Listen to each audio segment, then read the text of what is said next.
ऐसे छुई-मुई बनकर बैठी रहती है जैसे कि घर पर कोई काम ही ना हो। 8-10 नौकर चाकर जैसे मेरे आगे पीछे फिरते रहते हैं ना। थोड़ा बहुत हाथ पैर हिलाने से कौन सा इनका शरीर घिस जाएगा। सब कुछ मेरे भरोसे छोड़कर बैठ जाएंगी बस। बाहर से थक कर आओ और फिर भी घर में आते ही रसोई में लग जाओ। वंदना खींचते हुए अपना सारा गुस्सा रसोई में बर्तनों पर निकाल रही थी। ऐसा नहीं था कि उसकी सास रुक्मणी जी को बहू के बड़बड़ाने का अंदाजा नहीं था, लेकिन वो भी डिठाई पर थी। बहू की बड़बड़ाहट को एक कान से सुनकर वो दूसरे कान से निकाल रही थी। वंदना एक पढ़ी लिखी लड़की थी। उसका सपना था कि वो अपने पैरों पर खड़ी हो। उसने नौकरी के लिए भी कई जगह आवेदन भी दे रखा था। इस बीच जब उसके लिए अनिकेत का रिश्ता आया तो उसने साफ साफ कह दिया कि वो शादी इसी शर्त पर करेगी कि शादी के बाद उसे अच्छी नौकरी मिली तो कोई भी उसे नौकरी करने से नहीं रोकेगा। आखिर इतना पढ़ने लिखने के बाद वो घर पर नहीं बैठ सकती। अनिकेत और उसके घर वालों को इस बात से कोई आपत्ति नहीं थी कि उनकी बहू नौकरी करे, इसीलिए दोनों तरफ से खुशी खुशी रिश्ता पक्का हो गया। शादी के कुछ दिनों बाद ही वंदना का जॉइनिंग लेटर आ गया था। जिस दिन वंदना ने अपने ससुराल वालों से कहा था कि वो अब नौकरी करेगी, तो उसकी सास रुक्मणी जी ने सारे परिवार के सामने ये कह दिया था कि बहू नौकरी करे, इससे मुझे कोई आपत्ति नहीं है। मैं ये भी नहीं कहूंगी कि वो पहले सारे घर का काम करे फिर नौकरी पर जाए, लेकिन मैं भी अब पहले की तरह पूरा घर नहीं संभाल सकती। मुझे सब मंजूर है, लेकिन मुझसे ये उम्मीद मत करना कि मैं बहू को रोटियां बनाकर खिलाऊंगी। मुझे पता है कि अगर मैं एक बार इस भंवर में फंस गई तो जिंदगी भर नहीं निकल पाऊंगी। उस वक्त सबको रुक्मणी जी की बातें सुनकर बहुत हैरानी हुई। उनके पति ने तो ये भी कहा कि मुझे नहीं पता था कि मेरी सीधी सरल पत्नी भी सास बनते ही अपना रूप बदल लेगी। लेकिन इन सब बातों का रुक्मणी जी पर कोई असर नहीं हुआ। बस वो तो अपनी जिद पर अड़ी हुई थी। खैर, वंदना को तो नौकरी करनी ही थी, क्योंकि घर के थोड़े से काम के लिए वो अपनी इतनी अच्छी नौकरी तो नहीं छोड़ सकती थी। वहीं उसके पति और ससुर ने भी उसे नौकरी की इजाजत दे दी थी। तो फिर वो कहाँ रुकने वाली थी। इस समस्या का ये हल निकाला गया कि घर के कामों के लिए एक कामवाली और खाना बनाने के लिए कुक रख ली गई। खाना बनाने वाली सुबह और शाम का खाना बनाकर चली जाती। वंदना का काम था ऑफिस से घर आकर बस खाना परोसना। यूं ही दिन निकल रहे थे। वंदना की शादी को 2 साल हो चुके थे। अब तो वंदना और बाकी सब घर वालों को इस रूटीन की आदत भी हो गई थी। लेकिन मुश्किल तो तब होती थी जब कभी खाना बनाने वाली छुट्टी ले लेती थी। ऐसा ही कुछ पिछले 2 दिनों से हो रहा था, जिस कारण से वंदना बहुत ज्यादा खींची हुई थी। ऑफिस से आकर रोटियां बनाना उसे बहुत बड़ा बोझ लगता था।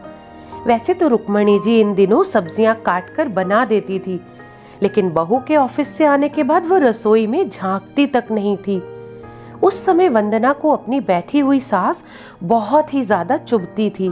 वो बड़बड़ाती रहती थी और रोटियां बनाती रहती। बाद में अपनी माँ से फोन पर भर भर कर शिकायत करती, जिसके बाद उसे थोड़ा सा सुकून मिलता। कुछ दिनों बाद वंदना के भाई की भी शादी तय हो गई। वंदना की होने वाली भाभी भी नौकरी पेशा थी। वंदना की माँ ने सगाई के वक्त खुश होते हुए गर्व से कह दिया, भाई मैं तो और सासों की तरह नहीं हूँ जो बहू के आने पर हाथ धरकर बैठ जाऊं। जब अभी तक पूरा घर मैं संभाल रही थी तो आगे क्यों नहीं संभाल सकती। मेरी बहू को मेरी तरफ से पूरी छूट रहेगी। जब एक माँ अपने बच्चों को रोटियां बनाकर खिला सकती है तो बहू को क्यों नहीं खिला सकती। बहू तुम निश्चिंत होकर नौकरी करना, रसोई मैं संभाल लूंगी। वंदना की माँ के उच्च विचार सुनकर उसकी होने वाली भाभी का पूरा परिवार और खुद वंदना भी गदगद हो गई। वाह माँ, आप कितने बड़े दिल की हैं। काश मेरी सास भी आप ही की तरह होती, लेकिन मेरी किस्मत में ऐश कहाँ। मेरी सास को तो बस हुक्म चलाना ही आता है। मुझे गर्व है कि मेरी माँ इतने खुले विचारों की है। अपनी चिड़चिड़ाहट निकालते हुए वंदना बोली।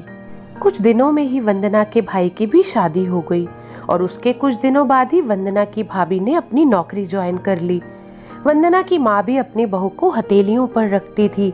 सुबह उसका नाश्ता, टिफिन, फिर रात का खाना भी तैयार करके रखती थी। अपने हाथों से परोसकर सबको खाना भी खिलाती थी। उनकी बहू भी मम्मी जी करती हुई अपनी पसंद और नापसंद बताती रहती थी, जिसे वंदना की माँ बड़े चाव से पूरा करने में लगी रहती थी।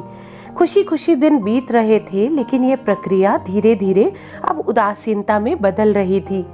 वंदना की भाभी को अब कुछ भी ना करने की आदत पड़ गई थी।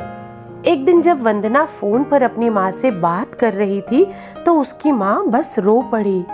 बेटा, मैं इतना करती हूँ तेरी भाभी के लिए, फिर भी उसे मेरी कोई कदर नहीं है। मेरी दी हुई छूट अब मुझ पर ही भारी पड़ने लगी है। क्या हुआ माँ, आप ऐसे क्यों बोल रही हैं? आप तो भाभी का मुझसे भी ज्यादा ख्याल रखती है ना। क्या भाभी ने आपसे कुछ कहा है? वंदना बेचैन होते हुए पूछने लगी। कुछ क्या बेटा, अब तो वो सब कुछ मुझे ही कहती है। ऑफिस से आने के बाद वो एक गिलास पानी के लिए भी मुझे ही आवाज देती है। नाश्ते में थोड़ी सी देर हो जाए तो मदद करने की बजाय गुस्सा होकर यूं ही बिना खाए चली जाती है। आखिर मेरा भी तो कुछ आत्मसम्मान है या नहीं? मैं तो उसके लिए बस काम वाली बनकर ही रह गई हूँ। माँ, ये तो बहुत गलत बात है। आप भाई से साफ साफ कह क्यों नहीं देती कि अपनी बीवी की लगाम खींच कर रखे? आप माँ हैं, कोई नौकरानी नहीं है। भाभी नौकरी करती है, इसका मतलब ये नहीं है कि वो आप पर हुक्म चलाएंगी। गरजते हुए वंदना बोली। किस मुंह से कहूँ बेटा, पहले तो खुद मैंने ही आगे बढ़कर कुल्हाड़ी पर अपना पैर दे मारा, फिर शिकायत अब किससे करूं? तेरे पापा ने तो कहा भी था कि बहू को ज्यादा छूट दोगी तो बाद में खुद ही पछताओगी, लेकिन मैं ही तारीफ की भूखी थी जो अपनी बहू को इतना सर पर चढ़ा लिया। एक बात कहूं बेटा, तू चाहे अपनी सास को कुछ भी कहे, लेकिन समधन जी का ये फैसला सही था कि वो बहू को रोटियां बनाकर नहीं खिलाएगी।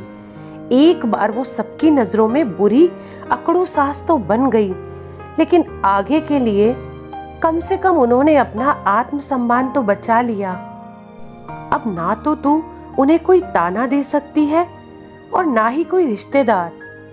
काश मैंने भी शुरू से ही ये घर गृहस्थी की पूरी जिम्मेदारी अपने सिर पर लेने से इनकार कर दिया होता तो आज मेरा ये हाल ना होता। माँ की बातें सुनकर वंदना निशब्द हो गई।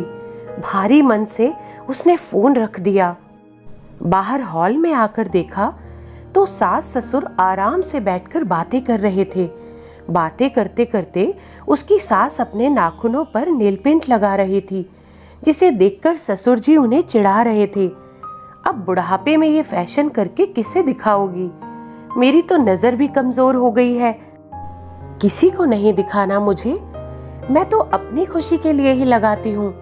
सारी उम्र तो घर गृहस्थी में उलझी रही, अब अवकाश का वक्त आया तो अपने शौक तो पूरे कर लूं।